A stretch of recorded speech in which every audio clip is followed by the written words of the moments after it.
Bonjour à tous, bienvenue à cette dévotion. Aujourd'hui, c'est un nouveau jour.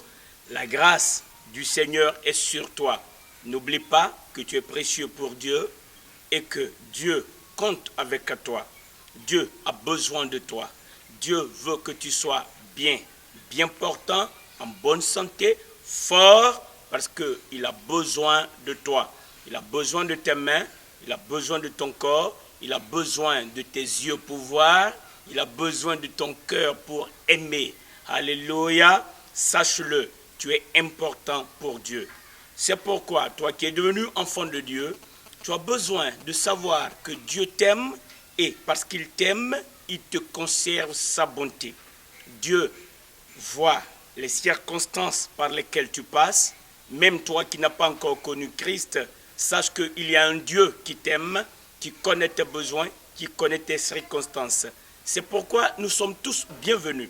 Au pied de notre Père, il a dit de déposer sur lui nos fardeaux, nos soucis, nos besoins, car lui, il prend soin de nous.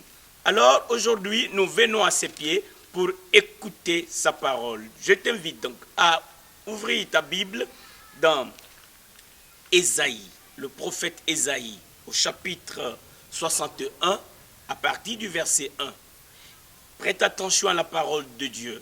La parole de Dieu, souviens-toi, est vivante et efficace. La parole de Dieu juge les sentiments. La parole de Dieu sépare moelle et jointure. La parole de Dieu guérit les cœurs. La parole de Dieu produit la joie. C'est pourquoi écouter la parole doit être avec joie. Nous devons le faire avec joie, avec attention, car ce n'est pas des paroles en l'air.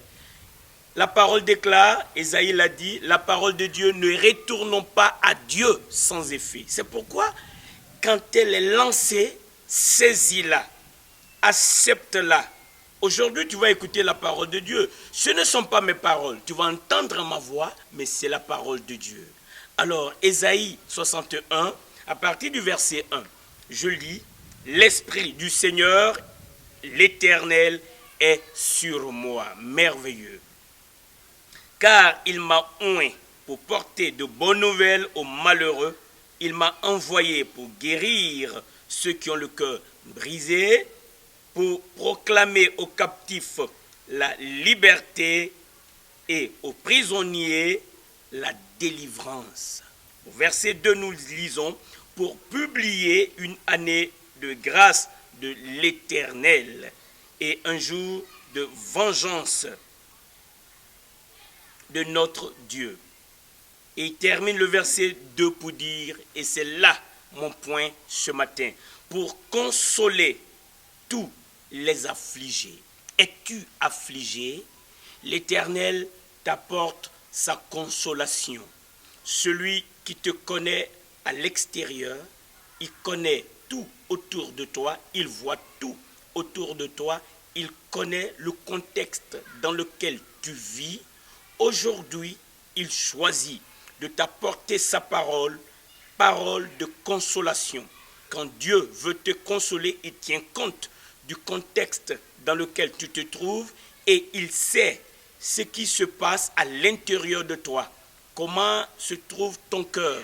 Dieu a cette parole de consolation, parole qui est vivante, qui est puissante, qui est efficace et qui va loin jusqu'à séparer moelle et jointure. Sa parole va juger tes sentiments. La parole de Dieu vient à toi et Dieu te dit aujourd'hui qu'il veut te consoler. Et reçois la consolation de Dieu. Quelles que soient les tribulations, l'Éternel est pour toi un appui. L'Éternel est pour toi un refuge. L'Éternel est pour toi un secours qui ne manque jamais dans la détresse. Et aujourd'hui, il est avec toi. Tes yeux ne le voient pas, mais tu écoutes sa parole. Tu entends sa parole.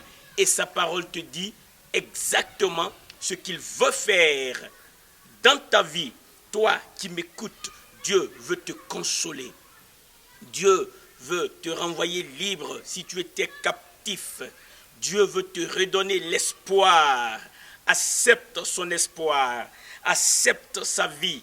Accepte sa consolation. Quand il console, tu seras vraiment consolé. Mais tu as besoin d'accepter, de choisir, d'accepter la consolation de l'Éternel. Il est l'Éternel, il peut tout faire, peu importe la gravité de la situation, peu importe l'ampleur de ta condition, l'Éternel veut te consoler aujourd'hui. Il veut que tu saches que son cœur, c'est la consolation pour toi. Son cœur, c'est ta consolation, que tu sois fortifié, que tu sortes victorieux de cette situation. Là où ton cœur a été blessé, il apporte la guérison. Là où il y avait le désespoir, il veut apporter l'espoir. Là où tu as reçu cette douleur, il apporte la consolation. L'Éternel te dit, il est ton créateur, il te connaît, il connaît ta vie passée, il connaît ta vie présentement, il sait de quoi sera fait ton avenir et il dit, il vient ce matin pour te consoler.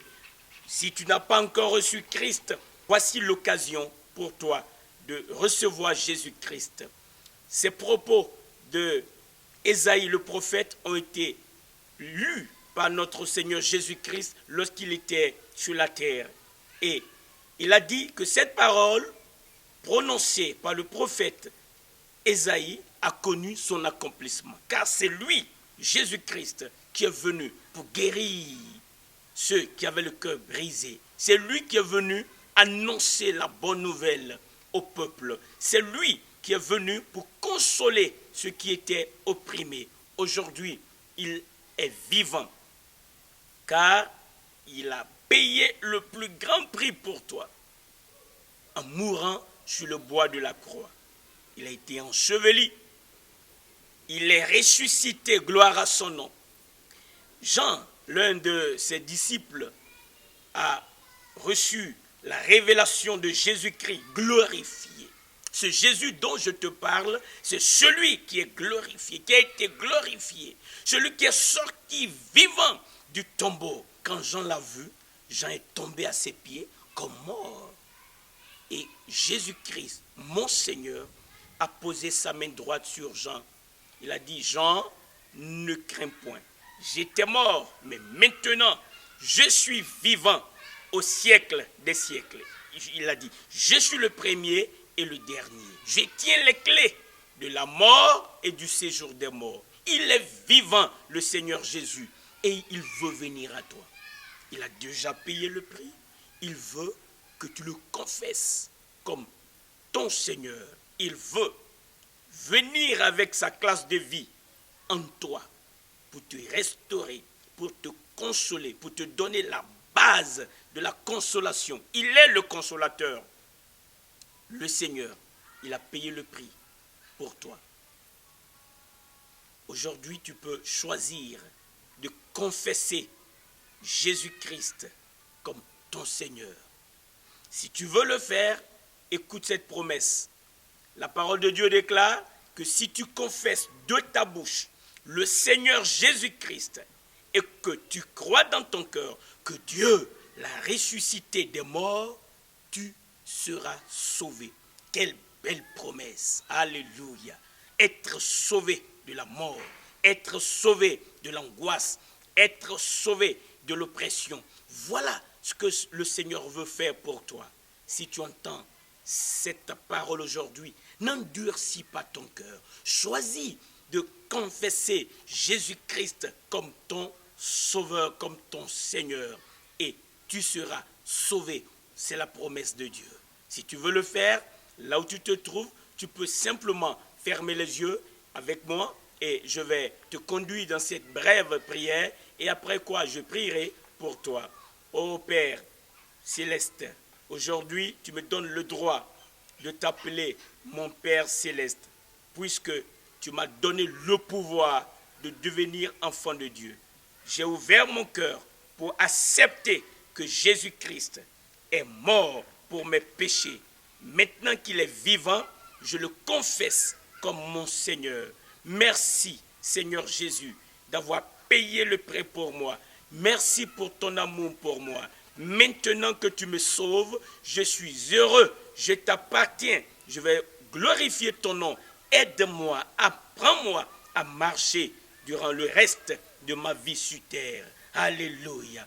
Bienvenue dans la famille de Dieu. Tu es devenu un enfant de Dieu, car la parole de Dieu déclare, mais à tous ceux qui l'ont reçu, à ceux qui croient en son nom, elle, la parole, leur a donné le pouvoir de devenir enfants de Dieu. Et Dieu prend soin de ses enfants. Alors il prendra soin de toi. Et j'aime toujours répéter cette belle promesse de Dieu. Oh, j'aime ça. Il a promis qu'il ne t'abandonnera jamais, il ne te délaissera jamais. Alors tu peux compter avec la présence du Seigneur. Toi qui es devenu enfant de Dieu, tu as la responsabilité d'obéir à ton Père Céleste. Pour t'y aider, je t'invite à suivre cette méditation, car ici, nous parlerons des promesses de Dieu, de la parole de Dieu, de ce que Dieu veut faire pour ses enfants, pour nous encourager, pour nous consoler. Aujourd'hui, il te parle de sa consolation. Peu importe l'ampleur, l'acuité de la douleur, Dieu te dit, reçois sa consolation. Je prie, Père Saint, maintenant pour chacun. Oh mon Dieu, combien le monde est rempli de tribulations, mais tu demeures notre consolateur, le Dieu qui console. Merci de nous consoler maintenant, ceux qui ont perdu des êtres chers, ceux qui ont été opprimés, ceux qui sont déprimés, ceux qui sont sous l'angoisse, sous l'emprise de l'angoisse. Donne-leur ta consolation. Relève ceux qui sont tombés. Et tends ton bras puissant. Guéris les malades. Fortifie-nous, Père. Merci pour cette nouvelle journée que tu nous donnes. Le Créateur est à l'œuvre en notre faveur. C'est dans le nom de Jésus que nous t'avons prié, Père Saint. Alléluia. Amen. Que Dieu te bénisse.